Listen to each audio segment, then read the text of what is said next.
Thursday morning, a cup of coffee. It's Danny. Welcome back to 5 More Minutes. A China skateboarding podcast in English. Yes. Okay, this is our episode 2. In last episode, our first episode, we mentioned this time we're going to talk about China Olympic skateboarding team. Yeah, interesting topic. Yeah, because Danny is the man who used to be working for them for how many years? Almost 5. Almost 5. Okay. Yep. Everyone, including me, very interested about it because it's a little bit like mystery. Yeah, the information is not that open, right? Well, true. It's hard to get to know what it works, and where are they from, and what is the way they are training. I have so many questions right now. Sure. We can absolutely get into all of that. Yeah, we try to keep it as a mystery, as mysterious as possible on purpose, just so we can build up the hype. That's on purpose. That's part of the plan. So where should we start? How about we start from how did you get that job? Which year was that? Good question. So that was the end of 2017, towards the end of the year. So it was Vans Park Series. The one in Shanghai. That's a big one. That was a big one, yeah. Very, very fun one before COVID, pre-COVID.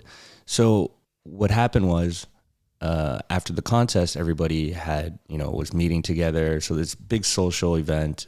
Tony Hawk, I think, did the live broadcasting and everything, Tim O'Connor. So after the event, there was a lot of talks. People from the Sports Bureau or somehow are interested in it, and they would like to meet some people. Which of course, Tony Hawk's in town, so everybody's like, "Oh, let's get a picture with Tony Hawk." It makes sense. So I was with the Border guys, run all the Vans events and some of the other ones, Red Bull events. Ryan, right? Right. Ryan Clemens and Scotty, Tim O'Connor. So tight group, Vern. I ended up at the same table as them. And I met Thomas there from Crownboard. Oh. Yeah, he came up, and so everybody was talking, having a good time. And so he's looking for people to help set up the program, the skate program, which was really at its infancy by then. At that time, nobody was really sure what the next steps were. There wasn't like a uniform structure. Like the Sports Bureau said, do this, or So it's still a private company that runs the skate program. They work with some of the sports bureaus. So anyways, back to the point. So it wasn't a super uniform structure, like step 1, step 2, stage, this kind of thing. So it was very, very natural, very fluent. He says, so he's interested, meeting people that are behind this and how, we can work together. He asked me if I was interested in, applying for a job at his company to help with this program, of course, because it's skateboarding. That was my initial thought. Obviously, awesome. But obviously, I wanted to know more about it. So we continued chatting a little bit more. I got to know more about the program and what was expected, from this role. Everything sounded good, and we got off, and everything direction-wise was what I thought it was going to be, more or less. So it wasn't like, okay, hire coaches, make them do a million kickflips a day, something like that. Like really, kind of just like how you would train or how you think you would train for like Kung Fu or something. You know what I mean? So it was still flexible from a perspective of how you would think it would be done. Actually, the VPS Final Park is a one-time use park, right? They fly the California skate park workers living in Shanghai for 10 days to build the park. After the contest, they destroyed it. But I heard Mr. Thomas bought it and brought them back to Nanjing. Is that true? They did buy a piece of it, yes. Okay. There's no technology in it. It's just concrete and the wood structure. Yeah, exactly. But again, like I said, it wasn't for the purpose of trying to reverse engineer it or anything. There's not much to reverse engineer. Oh, okay. Yeah. So after they brought that back, did they use it or? I think it was more for like reference. Okay. You can't really use something like that. Okay. So the year 2017 is the beginning of China national team. Yeah. Well, that was when they bought that. That was before I went to the company. Okay. So I know about that, and it did happen, but I don't know the reasoning behind it.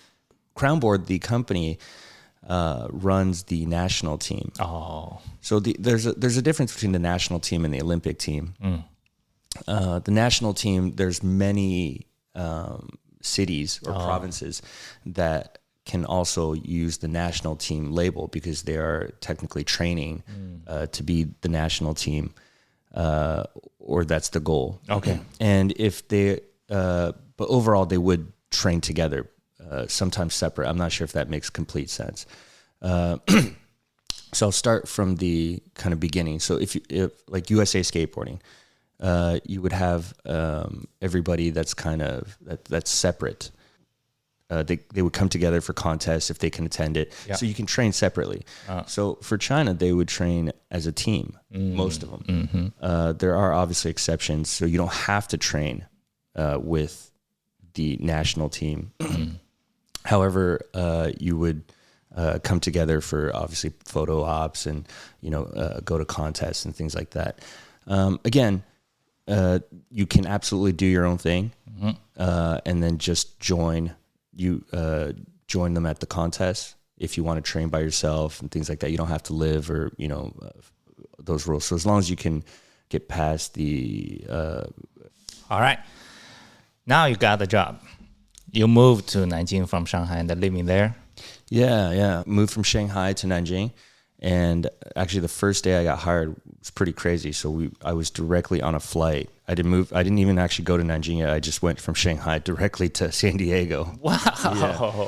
So like the day I signed the contract, I flew to San Diego. What is the job for that trip? That I actually was not very clear. I just landed and then I got instructions. But like I said, there was about a month gap before I got the job, and I was deciding. It's a big step. Obviously, I wanted to do it, but making sure that it was the right kind of program to get committed to for 4 or 5 years. So you have to make sure it's correct. Technically, like the big picture we got, but when we actually got there, what to do, I figured we could figure it out. Because it's my hometown. There's a lot of resources there, but they were they were there just to train at CATF. And so I was there just to kind of get used to the program. They've already been there for a week or two. And then to communicate with the coaches, make sure, the progress reports, daily reports or whatever, everything is on time. So yeah, it's actually pretty funny because a lot of the Chinese, the athletes that were out there, it's their first time going international. So there's a language, food, culture difference. And then you also have, they didn't have much of a skateboarding background either. Yeah. So all this is very, very new to them. At least for me, it was, I got 90% of it covered. Okay. Let's bring it back a little bit. As I know, when you get a job, the team was set up already. But where are they from? Yeah, good question. It's not like the Western world, from street. First the sponsor skate shop. No, first the sponsor by mom and then skate shop and then, maybe some boards, maybe some shoes. Right. This is actually a kind of it's a great question. It's a bit of a tricky one because it changes. There's no standard format. Again, it's not like, okay, they're good at this, so automatically it'll transfer over. In fact, I've seen some kids with like karate or kung fu background, martial arts background, and their balance is impeccable. Or some from acrobatics, and they can do the balance so well with pops on their head and stuff. But it didn't quite transfer over to skateboarding. And so that was not set in stone, those rules. So we actually filtered through a lot, and we went to different types of schools. So you have kids from different backgrounds, from all the way from running to soccer, kung fu, obviously acrobatics. It's like a talent pool for national team, Right. all kinds of sports, right? Right, all kinds of sports. And because we really don't know which sports would transfer through. I mean, there was some pattern. Obviously, you see a lot of skaters that like MMA because of the physical and the pain endurance. Also, you see a lot that play soccer, maybe good footwork and stuff like that. So we tried to get different. I don't want to say different samples, but different kids and see if they progress. But you must have like a standard. We figured out more as we went along, but for the first part of it, not really. Okay. So it was mostly I don't want to say trial and error. So a lot of the kids, we would just give them a board, not too much instructions. Oh, so first reaction. right, Okay, first you. reaction. Yeah, some kids you will just see they fall once and they're like, I do not want to do this ever again. And there's some kids that you look and they're like, I want to figure this thing out. So I want to get better, or I can beat this. So they have that fire. And that's one of the main things that we're looking for, that they have that determination, and they fall and they're like, hey, this is still fun. I think skateboarding attracts a different breed of people. So again, you will have kids that like it and kids that absolutely just go, this is too scary for me, I don't want to do it. So you have to be a little bit crazy, if that makes sense. It takes a lot to go, I want to jump down this thing, and not just because repetitive exercise that my muscle memory is used to this. So it takes a little bit of something in your brain that goes, okay, I want to jump down this 15 stair and I don't make it and I'm hurt, and I keep thinking how I'm going to accomplish it or conquer it next time. Most people don't do that. They get that physical pain, and that is a deterrent. They go, I don't want to do this anymore. So like firefighters or cops, I think it's, there's a burning building. People are like, I want to run into that. And it's not the salary. They're just like, I got this. Yeah. That reminded me of the movie Free Solo. Alex, in the movie, he said he didn't feel fear at all when he was on the rock. He is pretty enjoyed that instead, Yeah. So I think coming, from a skateboarding background, when you jump down stuff, you don't feel scared. When you're doing it, you enjoy it. You're like, how do I get it? How do I land it? And, you'll hear all sorts of skaters say, hey, like a controlled fall, you kick your board away, you kind of roll out of it. You're like, hey, a good bail. You're like, that feels good, to be on the ground, and, you physically, conquer it, and you have so much control. I think that's where the joy comes from. Okay, so that's for the beginning. You also mentioned later you have a standard, kind of like the standard. What are those? So we noticed, obviously, kids with good balance and that determination and that strive, they will succeed a lot more than some of the kids that are just not into it. So I also want to clear up one misconception here. Is a lot of people might think, well, they don't want to skate, they're just forced to skate. That's not true. Because for one, if you think about it logically, that would make it a very inefficient program. You have 500 kids, 100 kids that don't want to skate, and you're making them all skate. That's not how it works. Teenagers are already tough enough to deal with. So when you have that, there's no way. So there's a lot of kids that came through the program that really liked the program, but they just weren't fit for it. And we had to cut them, and they really wanted it. We tell them this, we go, hey, keep skating, keep the board, keep the helmet, everything's free. You just keep skating. And if you get, better, you always have our contact, come back, but unfortunately you're just not fit for it right now. Okay. So we always keep that door open, and you have some kids that are naturally talented, and we say, hey, you guys can, you can really progress at this. And they might miss their friends at school, at their old school, or they say, hey, this is not for me. And obviously we don't keep them there because that's just, that's just inefficient, first of all. And second of all, that's just not what the program's about. So we do try to find that balance, kids that want it. And obviously they, as teenagers, something that they do every day, they go, oh, I don't want to do this. That's just to vent. But like I said, to be very efficient on it, it takes both sides. Okay. So we try to do the best to make, them comfortable. And find that balance. Yeah. So in the beginning, the national team, how many riders? How many boys? How many girls? At the very beginning, there's a lot of kids because there was just, you just had to filter a lot out. There was a lot of kids, so a couple hundred, I would say. Wow. Yeah, a couple hundred. It's in Nanjing. Yeah, Okay. it's pretty massive. To give you an idea of what 500 is, okay, because we hear a number, it's like 200, 500.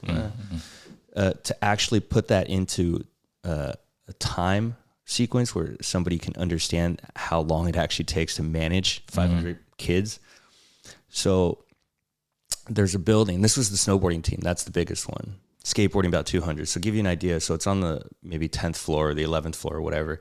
So it's a tall building. So for 500 kids, each elevator fits 12 people max. Yeah. So elevator goes up and down 50 times, and then you have staff. So it would essentially take almost an hour for all the kids just to get from their room to the cafeteria. That's 500 kids. So insane. But 200 kids, I think, was about and that fluctuated. So, more sometimes, less sometimes, depending on the amount of people that would come in. So for newbies, obviously, they would come in as maybe a group of 20 to 30 sometimes a little less, depending. And then there's obviously special case by case, where there's like an athlete and they want to come over and try, and they're already kind of like a good athlete in their field. So it just depends. But again, the program itself was pretty big at the beginning, and then you kind of filter people out. Like I said, people that want to be there, people that are maybe not good enough or didn't quite fit. Boys, girls was pretty average at the beginning. So there's obviously 2 disciplines, and then 2 genders. So a bowl and street, and guys and girls. So 50 each. Okay, 50-50. Yeah, 50-50. So how about the coach? Where are the coach from? Yeah, most of the coaches were from the States, and they're very well respected in their field. Okay. I heard one from England, right? Yeah. Dan. Oh, okay. Yeah. He's, I don't know actually where he's from because he's been all over, but yeah, originally I think he's from there. So yeah, he's a very good coach, very professional, and he jumps downstairs with everybody. Yeah, it's pretty tough to find a coach. I think. Is that your job to help them find the right coach from overseas? Yeah, sure. That was part of my job, communicating with the coaches, and then obviously looking for new coaches. Just basically not only looking for coaches, but putting the whole team together, making sure the right team is in place. Okay. How many coaches do they have? It fluctuated with the amount of athletes or skaters, but generally speaking, at least 4 or 5 foreign coaches. Yeah. Wow. Yeah. Time. A lot from Brazil. Brazilian coaches are awesome. The Portuguese and the the translation, we didn't have any translators that spoke much Portuguese. What? Yeah, so through the English, the Portuguese English, and then the Chinese English. Yeah. So you would imagine a lot got lost in translation. But skateboarding is such a universal language that actually, it didn't get lost too much because we all speak skateboarding. I remember there is a Japanese kids. Actually, Chinese kids also work for them for a little bit, right? Oh, yeah, what you're speaking of. So what is his name? He is also U2's homie. Okay, I was probably doing something else around that time, but I remember that. I remember that part. Yeah, he can speak Chinese. That's hilarious. I did not know that. Actually, I did not know that. Yeah, the coach from worldwide. So a few of them were not maybe official coaches. So they would come and they would skate the park, and they would just skate with the athletes. So they wanted to come and skate the park and train with us. So it wasn't like they were coaching; they just skated every day. Okay. So they were training, they were skating with. So it keeps the vibe good. So like I said, it was pretty loose. It wasn't so hardcore that people think it's so mysterious. A lot of the pro skaters would come and they would go, "Hey, can we skate with the team, or can we train there with you?" And yeah, so it's not completely open. There's obviously rules to follow, such as social media rules and things like that. But and it's case by case. But absolutely, if there's any pros out there, they can hit them up and go, "Hey, can I come and train, with the team, skate with the team?" Yeah, that's cool. That's exactly my next question. Now we have riders, now we have coach. How they train? Like looks like Woodward, or what is their daily routine like? For the new kids, for the beginners, there's obviously a more structured program, learning how to skate. I won't go too much into details into it, but basically from pushing, mini ramp, smaller stuff. And then once you do, because we do another set of filtering. So they would come in and maybe 2-3 months, and we go, okay, do they want to stay? Do we want to keep them? Internal contest. Well, there's some internal contest to gauge, sure.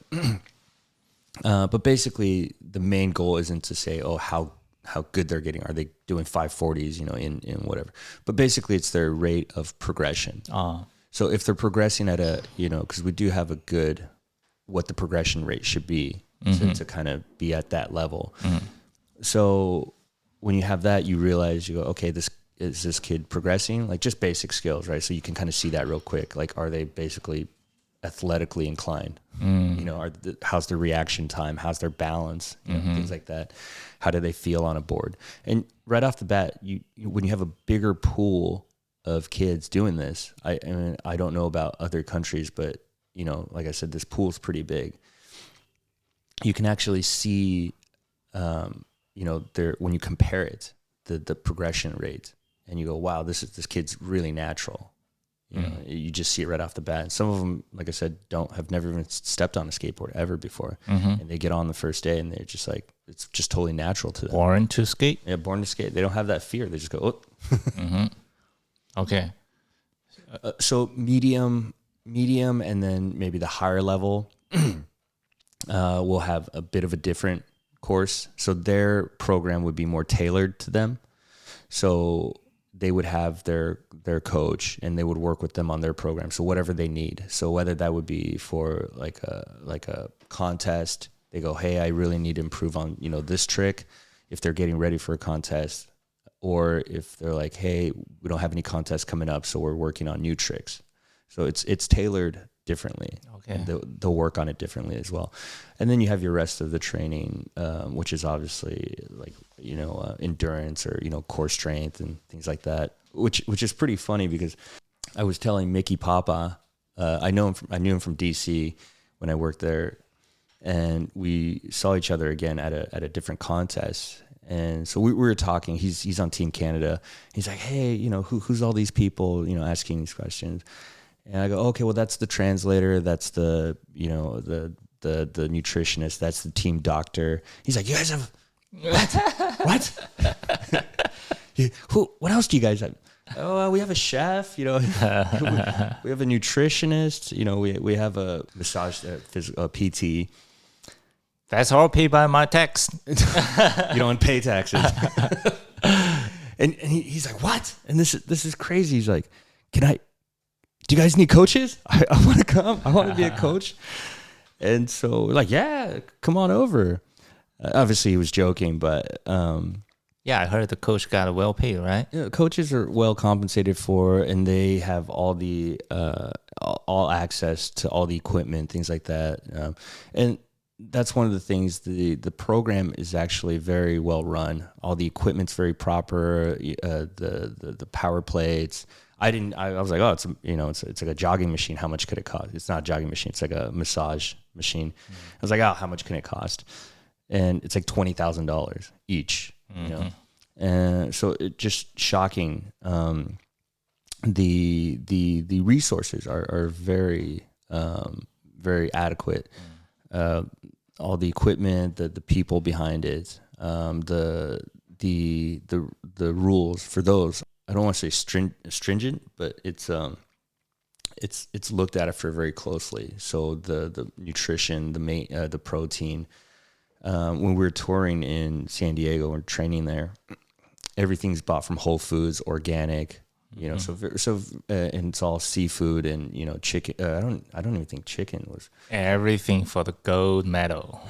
Well, hey, it's nice to have the team well taken care of, and that's part of what I was saying. The program itself is obviously it's tailored to win, you know, medals, but it's good to know that the athletes are obviously well taken care of, and the program is, you know, adjusted and funded towards that, and it's not like, oh well, the money's being spent elsewhere. You know, it's definitely going to the riders. How much the coach got paid?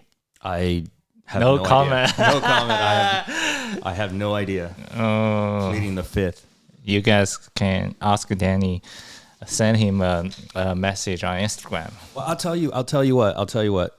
If you are interested, I definitely recommend that you can contact the company Crownboard, and I'm sure you will negotiate a fair price.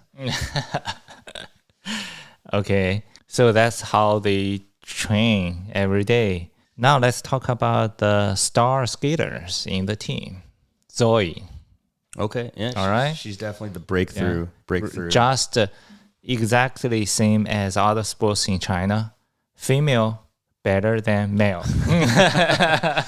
I will just go out on a limb here and say, generally speaking, females, the gender is better than male. Okay, so where is Zoe from? And does she the one born to skate? Has that natural feeling? And you know, Zoe is from Guangzhou. Okay, and she came into the program she wasn't very beginning like initially, so she was second part of it. I want to say she came into the program actually really average. Nothing was really spectacular. Nothing really stood out right at the beginning. She progressed about average along with everybody else, balance and everything. She had a lot of determination, and I think that was one thing that she showed. She was pretty quiet. I think she was very shy, and she came into the program pretty young. She was pretty shy, but she had a lot of will. So they would have afternoon breaks or breaks whenever, and most of the kids would, you know, take it easy. Of course, she would continue to skate and practice. Not all the time, not every time, but I think she liked it. And she was one of the kids that say, I really want to challenge myself. Like, how do I conquer this? She just had that natural drive. Once she got the basics, I think the fundamentals, she really has good muscle memory, and she remembered all those tricks, so she could she had a really consistent, where she would land tricks. So I think that was one of the main things that she knew she had, and that we saw as well. So she would learn a kickflip, and, you know, some days you feel it, some days you don't, or whatever. But she just, once she got it, she would just have them on lock. Okay. So I think that was one of the really keen things about her, you know, that made her stand out later on. Okay. How many hours she trained per day, average? Again, that would fluctuate. You know, if we were traveling, if we were training, it would depend. But generally speaking, the teams would train for about 8 hours. Okay. I mean, not directly. You'd have your warm ups. You know, it's not like just 8 hours of doing skateboarding tricks. Yeah. That's impossible. So they would have, you know, like I said, stretching. All that part of it is part of the training. Okay. So she got a 6 on Tokyo Olympic. Yeah. She went to US, ski the Tampa EM. She skied the Street League. Yeah. Right? Yeah. She went to Brazil, skied some other contest. Yeah, STU. She was in also Rome, the skateboarding championships. Yeah. So yeah, a lot of huge events. And also the Vans, during US Open, there is a showdown. She also ski there. I even saw her photo on Vans press release, Yeah, she suddenly became the face of China skateboarding. Yeah, well deserved. She put in a lot of hard work. She's a great person. She's funny. She's she's a normal girl, a teenage girl. And she enjoys a lot of the same things. She's pretty soft spoken, so I'm glad that she is the face of skateboarding. To be completely honest, because she's got a lot of character, and she has. I think she wants to tell that story, but she's a little bit shy. So skateboarding, she can kind of have her own style, and people are interested in what she's doing. So it's a good opportunity for her to showcase that. I like that point. The character is so important. Like Yao Ming, right? Yeah. There's Yi Jianlian, some others. China basketball player used to play in the NBA, but why Yao Ming is so special? Yao Ming has character. Absolutely. He can speak, He knows how to deal with the interview, Li Na, the tennis player, also a female tennis player, right? She has her character. So that is very important. Maybe we can talk about that later to compare with a street skater and the national team skater about the character. Now we talked about the skater, the coach, how they training. Talk about skate park. I heard Crownboard spent tons of money to build parks in Nanjing for training. So Nanjing, the city, is a hub for roller sports. So that's something that they have already dedicated to. So for example, they have a museum of roller sports and its history and its progression and its progression into the Olympics. And the Crownboard has a huge indoor park, then an outdoor big bowl something. Yeah, how many parks do they have? Well, there's a lot. There's one from 2012, which was the Youth Olympics. That was when Chris Cole and everybody came over. I remember. There's a huge half pipe. Right. Yeah. So there was that. There's a street course, and they held the 2016 or 17 World Roller Sports. So that was the big half pipe.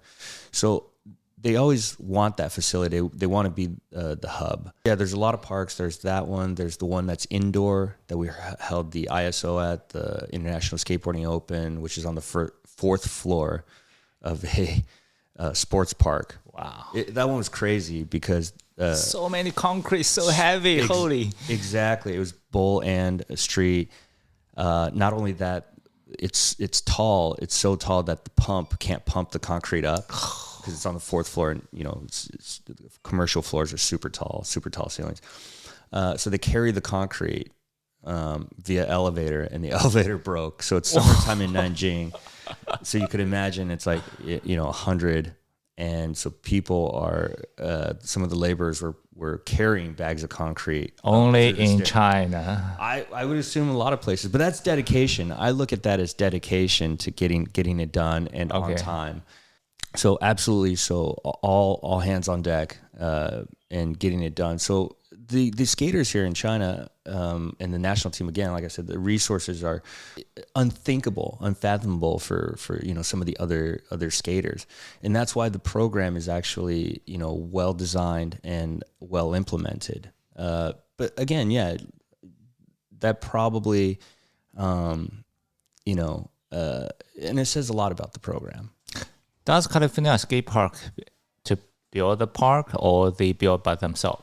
CA's role, there's obviously different projects, but whatever, I don't know all of it, but on these projects, a lot of them not a lot of them, all of them, they have workers that will come over.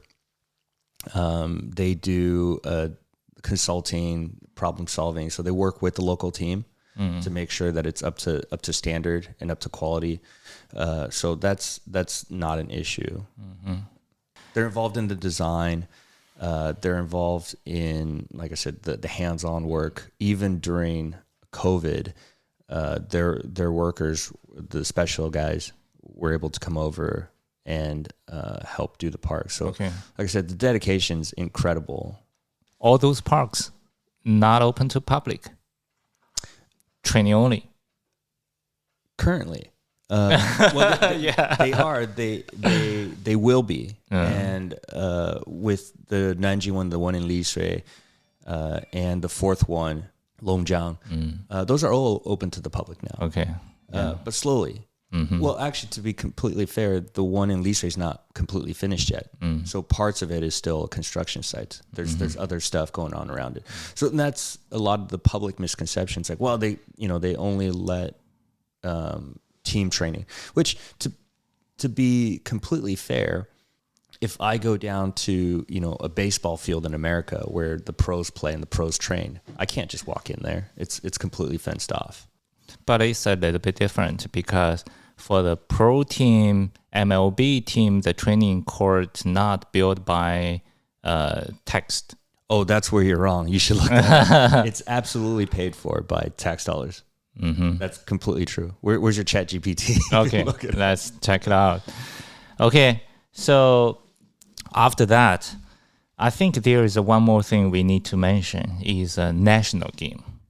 People knows Olympic worldwide, but in China it's different. And national games is even maybe sometime is more important than Olympic, right? Sure, yeah.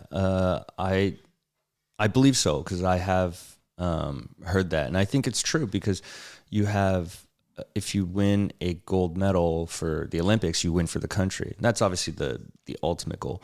However, if you get more local representation, more national coverage, if you're from like a province and you win, so there's obviously a lot more hometown. For country, that's fine. But think about it, if you have that local support, so, yeah, absolutely.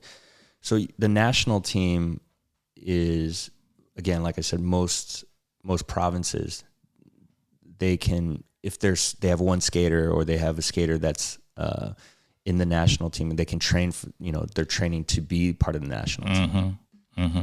But every province have their own team. Not every. Most of them. If they choose to, and they have the resources to. The first national games, the one in Tianjin, I joined that one. I skated in that one. You skated in that one? What? I got 10th. Okay. At the age of 36 or something, whatever, 35 maybe. Okay. It's crazy. Yeah, they will represent. I represented America. What? So the national games they're open to I think Hong Kong or Chinese descendants. Yeah. And the last one was, which year is it? 2021. Yeah, right, in Xi'an. Yeah, that one. Yeah, because it's every 4 years as well. The male street skate champion is Gao Junxiang. Yeah, the second is PJ, and the third is CK, right? The fourth is Xiao Xiaohu. I think so. You something like that. And all of them from street skater. And so this is what I want to talk about. So now national team has the training system, the perfect facility, skate park, has like a team doctor, the chef, everything. Why they don't have a skater can be the street skater yet? I see your question. From my belief, it's not that they can't. So I believe the program absolutely has the resources to train that. Now, why there hasn't been one? Well, the program itself is about 4.5, 5 years right now. Given more time, I think absolutely. And it's not like it's two teams. I don't want to put it that way. So PJ and them, they do travel with the team, and they can absolutely come train with the team, at any time. But obviously, they feel like their program is better, or they have some commercial obligations to their sponsorships, and that's completely fine too. So they're doing their thing. I think it's at the rate right now. So you have a growth rate of the national team riders, and you have already established. So the street skaters, they have, 10, 12 years of experience. Even at best, some of the streets, or some of the national team riders are at 4 or 5 years. So, of course, 2021 was 3 years ago. We know that's, so at that point they were skating for maybe 2-3 years, so maybe year one, they're still just developing their basic skills. The growth rate is strong. So I'll put it completely, I'll look at it backwards. There was not many bowls in China or half pipes pre 2017. Maybe a few, S&P and maybe Beijing. So not a lot of people skated those. So you have that, and then obviously you don't have a lot of natural skaters. Maybe some kids that would, do some mini ramp stuff. But why that shot up, you have Asta, right? Zhangxing. I think it's just facilities are really important. Yep. And then, so we will have to see. And there are a lot of kids that are coming up in that program. I'm sure we'll hear about them fairly soon. Okay. Very soon. When will China get our first Olympic medal, gold medal? I thought it was going to be Tokyo. I really did. If Zoe if she did land that kickflip back 5.0, because her kickflip back 50 was so close, and she was only, I think, like half a point or maybe 1 point away.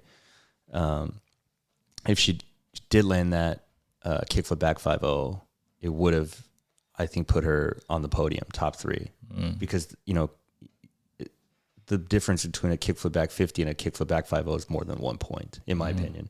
So if she landed that, I think, the judges would have put her there. Maybe not first, but not gold. But next year, will Zoe go to Paris again?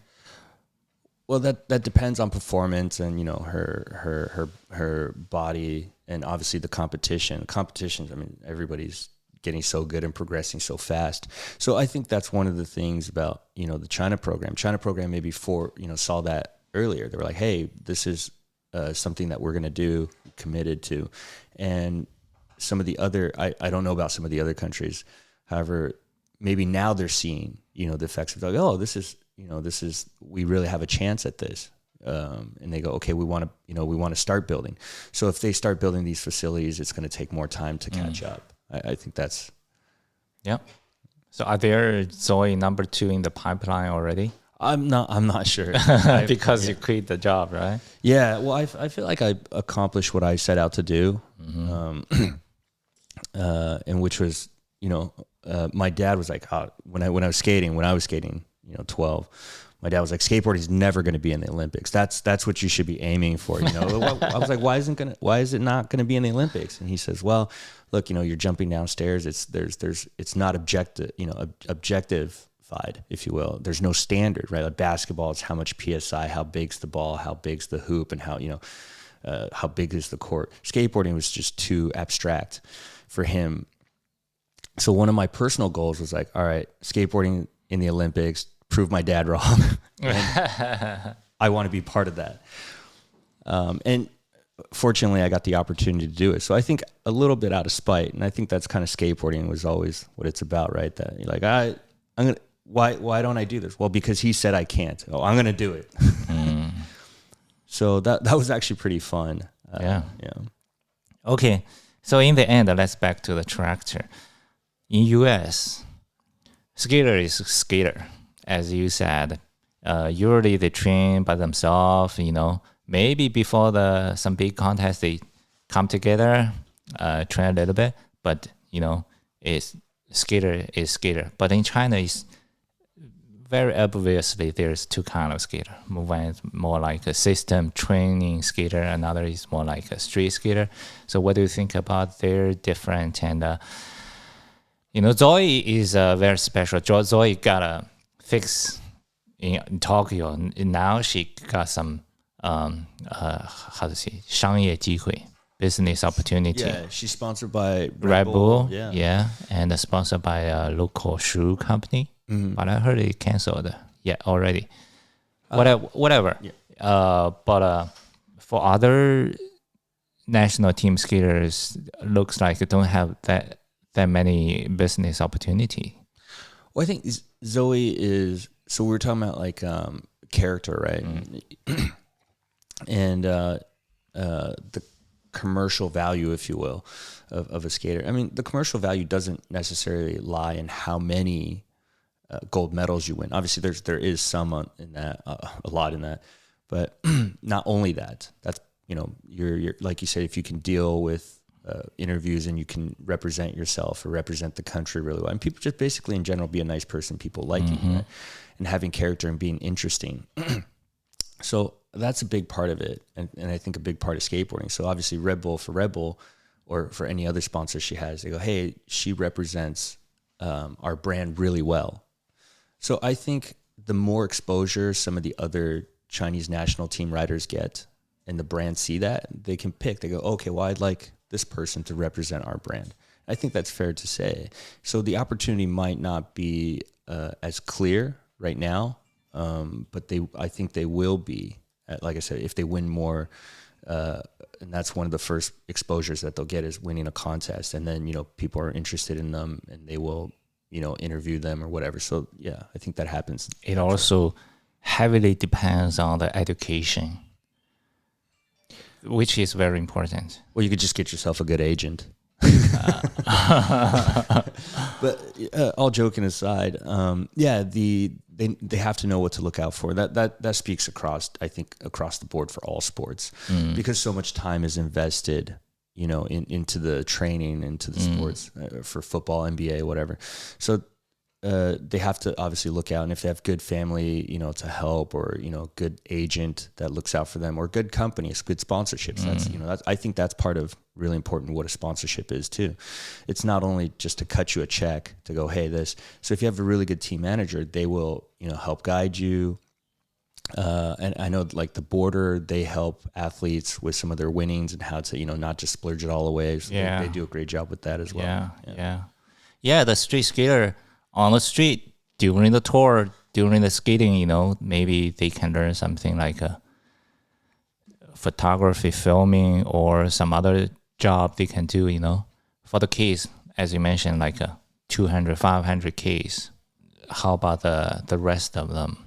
Did they like get some other educate or skills? Generally, when we select them, they're from like a sports school. So they will. That's something them and their family have discussed to go. So they still get an education. Don't get me wrong. It's not complete, like 8 hours a day training, no school. For some of the younger kids, they definitely they go to school and all that. For the, you know, like just like the States, they have homeschool. So I think most or a lot of pro skaters do take that route. But for the skaters, like you mentioned, they will generally go back to the sport that they came from. So it's basically like, I would compare it to a little bit like homeschool, or a little bit like private. I forgot what it was called, but at my school, San Diego Academy, we had that program where if you were like, oh, I want to be a pro surfer, I want to be a pro skater, it was, you just had to basically do your homework and turn it in. Everybody thinks, oh, well, they're, you know, a lot of these skaters only know how to do tricks. Like if they come out of the program, let's say the skate program, that's not true. They have a lot of character. These kids have a lot of experiences different than ours, but they still deal with a lot of the same social, you know, issues, or, you know, bullying, whatever, right? As people in society, as the skaters in society have to deal with too. I mean, they're not getting kicked out of spots, you know, because they want them to be there. They still do a lot of the same things. And I think like Yao Ming, he is cherished and beloved because nobody thought he was, you know, they're like, oh, he's just a robot, a basketball robot. He's not. I watched this documentary. He's, you know, he's talking about like going to eat snake. He's in America. He's in a van. He's like, let's go eat some snake. And he's speaking Chinese with his translator. And there's another Houston Rockets basketball player in the front seat. And he's like, what did you guys say? He's like, no, we're going to go get some Chinese food. You know, so he plays jokes, you know, there's a lot of character in what he does. And also like, I remember Shaq having a quote. They've met for like 3 years, and Shaq finally spoke English to him, and Yao Ming replied, and and Shaq was like, "What? You speak English?" Yao Ming's like, "Yeah, you've never spoken to me before," And so I think that's hilarious. So a lot of these, Zoe included, they have a lot of character, and I think we'll start to see more and more of that. And I hope this clears up some of the mystery surrounding this topic, because it's not actually that mysterious. If we don't know about it, we assume a lot of things, right? Like how these kids get so good so fast, or I heard this and this and this. But to see it step by step, it's a very well-run program, and it's a program that makes sense. The reason why these kids are progressing so fast, I think there's a lot of factors in it, but mainly it's because they want to be there. The program supports it, and yeah, at the end of the day, yes, they want the gold medal. That's what the program is designed for. But like all Olympic programs, that's the purpose of it. If you have a sports team, they're like, well, obviously, we want to win in different sports. They go, okay, well, we want to win, but we also, we want to make money, is because we want to sell tickets, or, we can do the kiss cam, or, something that's more interesting. The commercial, I would say, would be equal of winning a gold. So there are definitely views on that. Yeah, Danny is a huge promoter for China national teams. This episode is the bright, sunny side of China skateboarding. Yeah, every country has their problem. Like Japan, right? Japan got a Olympic gold medal, but the perfect. public didn't accept skateboarding at all. I talked with Japanese skater. They said, street sport, you only have 3 times try. The cops, even the normal people on the street, don't like skateboarding at all. U.S. has their problem, like the news we read a couple of days before, right? China, we have our own problem. I would say we're not getting the gold medal fast enough. That's the problem. Okay, let's see what's going on in Paris. Maybe we have skateboarding Yao Ming, every problem solved. Again, the problems are subjective. So obviously you have what we perceived as problems. Like I said, a lot of the foundation, or the resources that are poured in, those are things that I look at. They go, okay, well, it completes a great program. But however, some people look at that as, well, that's, that may be a little bit boring, because that's the way it's done. It's not risky enough, right? Or it's not fun enough. Well, for training, is it supposed to be fun? Of course, we're supposed to enjoy skateboarding, and that's historically how it's been, right? But if you involve money, everybody gets more competitive. Mm-hmm. That's always how it is. If you look at vert contests back in the day, or as more and more bigger sponsorships come in, true, there's more money involved, so people will get more competitive naturally. Mm-hmm. I remember one of the Reynolds podcasts, I believe it was on 9 Club. They're like, hey, what's the most money you've ever made on a contest, right? Mm-hmm. And he was talking about how he looks up and he goes, oh, like, I can almost win this. And he sees, I forget whose board coming towards him. And he's like, I can put my foot down and help this board, stop his board. And he would have enough time for the last trick. Or, he's like, it's like $100,000. He's like, and the board, rolls by him. So of course, and that's not a bad thing. Yeah. Would he have done that for you? Right. So it absolutely gets more competitive. So it's not necessarily that the culture of skateboarding is changing. Skateboarding's just developed a new culture. It's the competitive side. It's skateboarding 2.0. Well, not necessarily. 1.0 is still there, right? You have people that go out and enjoy it for what it is. That's totally fine. People that are older, young kids, they don't want to be pros. Yeah. But at that level, it's dog eat dog. So it has to be. That's why it's competitive. There can only be one at the top. So the nature of that, if you put skateboarding in that setting, you put any sport or anything in that setting, chess, that's just what it becomes. I remember there was there was an article, and the guy was using performance enhancing drugs to play chess so he could stay up longer, to have that endurance. We wouldn't think that, but that's just how the competitive nature of what's competition. I believe so. That's what we're talking about. Is the program designed for kids to enjoy the skateboarding or to perform at a rate that they have to accomplish a goal? Well, I believe both. It's not just designed to have 200 kids go after 6 gold or 4 gold medals. I believe you have what's creating for skateboarding, and this is throughout the world. You develop a lot more people that, first of all, know skateboarding, understand the hardships of skateboarding. And then they go out to become coaches, or they can go become commentators or influencers and whatever really else they decide to do. So it creates more of a talent pool for skateboarding. Okay, I think that's all about China national teams, this topic. I think we need to do 2 episodes. So what are we going to talk next episode? Part 2.